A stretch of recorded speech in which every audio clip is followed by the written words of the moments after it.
In a land where the sun forgot to rest, nothing but dust remained. But one small girl named Lila still believed in green things.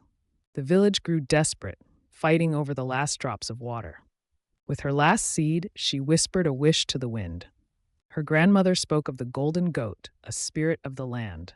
One night, strange bells danced on the wind. Where she followed, magic had bloomed behind. There it was, the golden goat, glowing softly in the moonlight. She gave it her only berries, expecting nothing in return. Where the goat stepped, the earth awakened. Morning after morning, the goat returned to her garden, and her little seed had grown tall overnight. They danced through meadows that no one else could see. But not every eye was kind. The villagers gathered, demanding to take the goat's magic for their own. Lila stood firm. Some things are not meant to be owned. The chase began, wild and cruel, across the dry hills. She led it to the old cave, where only legends lingered. There, painted in stone, were stories of guardians long forgotten. In the heart of the cave shimmered a pool of ancient magic. A voice from the water spoke of balance, broken by greed. The land had once thrived until hearts turned cold. To heal the land, she must complete 3 true acts of kindness. She saved the fox who no longer trusted hands. To a forgotten tree, she gave songs and soil. Even her last piece of bread she gave with a smile. And with each act, the golden goat began to glow brighter. Lila returned, not with magic taken, but with magic earned.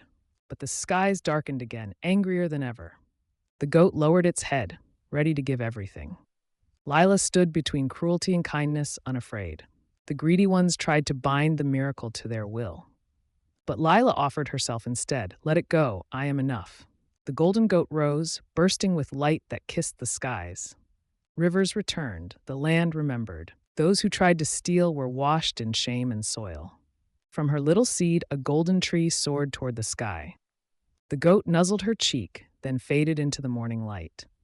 From dry stone, the water danced again. The village remembered, not the magic, but the kindness.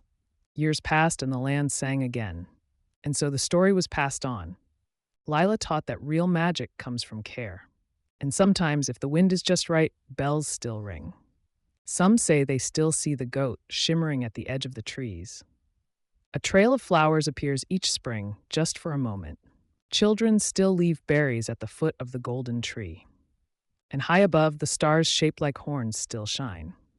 Now rain falls softly, never too much, never too little. And the land at last remembers how to rejoice.